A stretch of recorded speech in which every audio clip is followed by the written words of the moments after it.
Assalamualaikum warahmatullahi wabarakatuh. Kembali lagi di channel yang masih nggak jelas arahnya. Kali ini gue mau membahas dan merangkum alur cerita sebuah film superhero Indonesia yang kembali diangkat di layar lebar, yaitu film Wiro Sableng, Kapak Maut Naga Geni 212, yang mana film ini dibintangi aktor-aktor kawakan Indonesia seperti Vino G. Bastian sebagai Wiro, Yayan Ruhian sebagai Mahesa Birawa, Sherina Munaf sebagai Anggini, Faris Alfarizi sebagai Santiko atau Bujang Gila Tapak Sakti, dan Ruth Marini sebagai Sinto Gendeng, dan masih banyak lagi. Yang menarik dari film ini karena Indonesia bisa bekerja sama dengan 20th Century Fox, yang berarti film ini sudah masuk standar film Hollywood. Seperti apa rangkumannya? Tapi sebelumnya gue ingetin lagi ke kalian, kalau video ini mengandung spoiler. Jadi yang belum nonton silahkan ditonton dulu ya. Kalau sudah, saatnya kita lanjut. Film diawali dengan diperlihatkan sekelompok pemberontak yang diketuai Mahesa Birawa sedang menyerang sebuah desa bernama Jatiwalu. Kemudian Mahesa Birawa sampai di sebuah rumah milik Rana Walang atau yang biasa dipanggil Raden, dan terjadilah pertempuran antara mereka. Anak Rana Walang bernama Wiro dan istrinya yang bernama Suci bersembunyi di rumah. Namun saat Rana Walang kalah, Suci memutuskan keluar untuk membantunya. Namun itu tak merubah apapun. Justru Rana Walang dan Suci malah tewas dibunuh Mahesa Birawa. Wiro yang bersembunyi di rumah akhirnya ketahuan dan ditangkap. Kemudian rumah mereka dibakar. Dan saat Wiro akan dilempar ke api, tiba-tiba ada seorang wanita tua yang menyelamatkan dia. Dan dia adalah Sinto Gendeng. Singkat cerita, Wiro dilatih setiap hari oleh Sinto Gendeng di dalam hutan selama 17 tahun sampai dia dewasa. Semua jurus silat sudah diajarkan kepada Wiro. Namun ada satu yang masih harus bisa didapatkan oleh Wiro, yaitu Kapak Maut Naga Geni 212. Yang mana kapak ini bisa dimiliki jika memiliki hati yang bersih dan suci, dan juga atas keinginan kapaknya itu sendiri. Jadi ceritanya ini lebih kurang seperti awan Clinton miliknya Goku ya, yang mana awannya sendiri yang akan memilih siapa yang bisa menaikinya. Oke, lanjut ke cerita. Wiro memimpikan masa-masa kelam saat dia kecil, dan saat dia terbangun, dia melihat di dada dan telapak tangannya ada goresan menyerupai angka 212. Yang memiliki arti kalau di alam semesta ini memiliki dua unsur yang berlainan namun berpasangan, dan semua bersumber dari yang satu, yaitu Tuhan Yang Maha Esa. Kemudian Sinto Gendeng menceritakan kepada Wiro bahwa 40 tahun lalu dia pernah mengangkat seorang anak laki-laki seperti Wiro dan menjadi harapan untuk menjadi pewaris Kapak Maut 212. Namun harapan yang besar juga menjadi kekecewaan yang besar, karena di suatu hari saat Sinto Gendeng pulang, dia melihat muridnya mencuri Kapak Maut 212 yang kemudian dihadang oleh Sinto Gendeng. Dengan rasa kecewa, Sinto Gendeng mengusir muridnya itu, dan dialah Mahesa Birawa. Kemudian Wiro ditugaskan untuk mencari Mahesa Birawa tersebut. Kemudian scene berpindah ke sebuah desa bernama Kalijaga. Sang raja bernama Kamandaka mendapatkan kabar kalau sedang ada pergerakan mencurigakan menuju desa. Sang raja sangat khawatir karena Putri Rara Murni dan pangeran masih berada di perjalanan pulang kembali dari berlatih. Kemudian penasehat raja meminta untuk mengerahkan panglima untuk menjemput pangeran agar bisa sampai dengan selamat. Perjalanan Wiro pun dimulai. Di perjalanan, Wiro dihampiri oleh seorang pria tua pemabuk berjuluk Dewa Tuak dan muridnya bernama Anggini, dan menyuruh Anggini untuk mengikuti perjalanan Wiro untuk mencari Mahesa Birawa.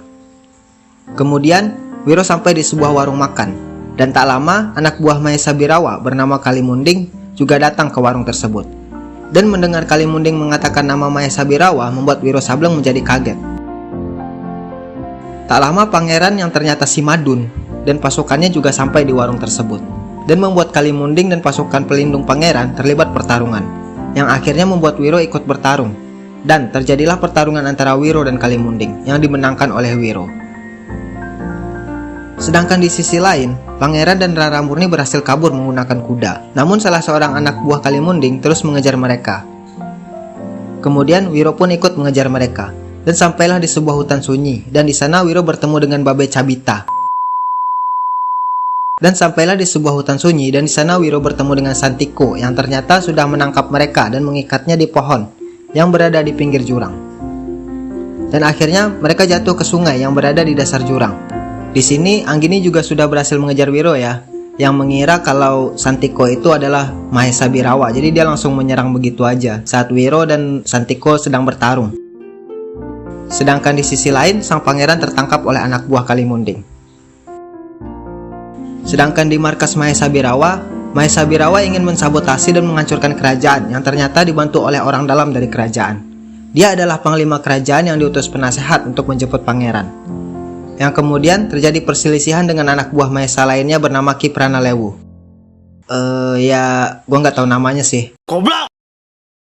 Kalimunding kembali ke markas dan mengadukan keberadaan seorang pendekar kapak maut naga geni bernama Wiro dan membuat Mahesa Birawa terkejut. Kemudian Mahesa menyuruh salah seorang anak buahnya untuk mencari keberadaan Wiro. Kemudian scene kembali berpindah ke Wiro yang tiba-tiba didatangi oleh seorang wanita yang bernama Bidadari Angin Timur, yang mengatakan kalau Wiro harus menyelamatkan negeri ini dari pertumpahan darah karena pendekar golongan hitam dipimpin oleh Mahesa Birawa, yang mana ini menjadi keterkaitan dengan Wiro Sableng. Akhirnya mereka kembali berkumpul dan melanjutkan perjalanan. Dan akhirnya mereka bertemu dengan pangeran yang menjadi sandera untuk tebusan kepada raja. Namun saat ingin membebaskan sang pangeran, mereka dihadang oleh anak buah Mahesa yang bisa menghipnotis mereka dengan racun. Kemudian Wiro disadarkan Anggini dan meniup kapak maut sehingga sang musuh menjadi ketahuan. Di sini efek pertarungannya keren banget sih. Gua mikir ini udah kualitas Hollywood banget sih. Kemudian Wiro dan teman-temannya berhasil mengalahkan anak buah Mahesa dan berhasil menyelamatkan pangeran. Kemudian mereka melanjutkan perjalanan dan saat sampai di Jatiwalu, mereka melihat desa sudah hangus dan rata dengan tanah. Kemudian di kerajaan, sang raja pergi menemui Mahesa Birawa dengan kawalan penuh sambil membawa emas untuk tebusan sang pangeran. Namun ternyata pangeran tidak berada di sana. Justru panglima kerajaan yang berkhianat yang berada di sana, dan itu membuat sang raja marah dan akhirnya terjadi pertempuran antara pasukan kerajaan dan anak buah dari Mahesa Birawa. Tak lama kemudian Wiro Sableng dan teman-temannya juga sampai di sana dan langsung dihadang oleh Birawa sendiri. Dan terjadilah pertarungan sengit antara Wiro dan Birawa. Namun tim Wiro dan pasukan kerajaan mengalami kekalahan. Putri Raramurni pun tewas saat ingin menyelamatkan Anggini, yang akhirnya membuat mereka harus mundur dari pertempuran. Dan Wiro pun sekarat karena racun dari pukulan Mahesa Birawa. Di saat raja tidak berada di tempat, sang penasehat pun ternyata juga berkhianat dan mencoba melengsarkan kekuasaan raja dengan menangkap permaisuri. Akhirnya kerajaan pun dapat dikuasai oleh Mahesa Birawa dan tahta kerajaan menjadi milik penasehat raja yang berkhianat, yang mana dia adalah adik dari sang raja Kamandaka itu sendiri.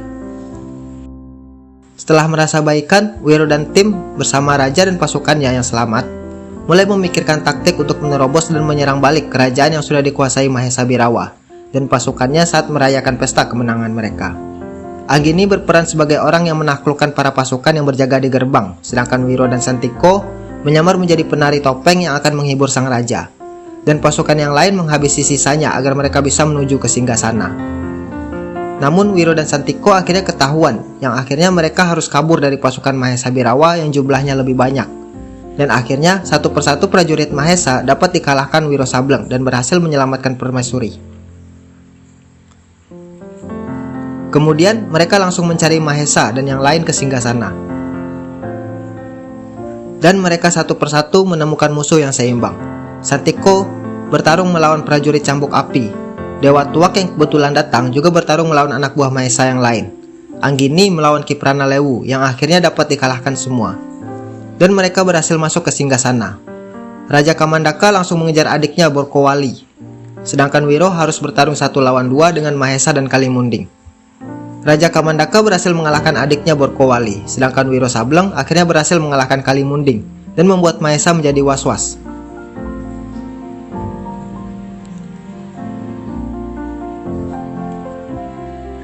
Dan akhirnya pertarungan sengit antara Wiro dan Mahesa Birawa terjadi. Pada awalnya, berkali-kali Wiro dengan mudah dapat dikalahkan Mahesa.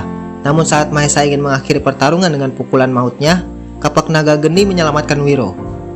Kemudian Wiro menggunakan jurus seruling sakti dari kapak untuk mengalahkan Mahesa. Coba kita dengar dulu seperti apa sih.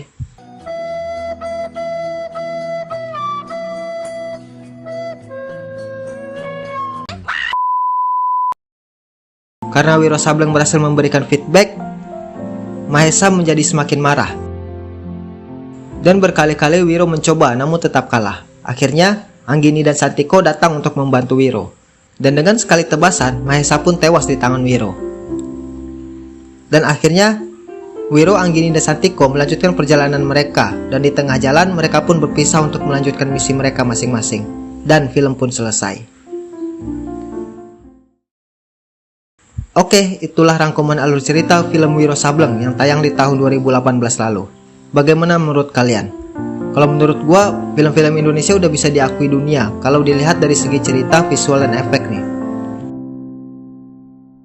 Oh ya, di akhir film ada sedikit kredit yang menceritakan kalau Mahesa Birawa ternyata masih hidup dan menyuruh muridnya untuk menguasai kitab wasiat iblis. Dan apakah Wiro Sableng akan mendapatkan sequel?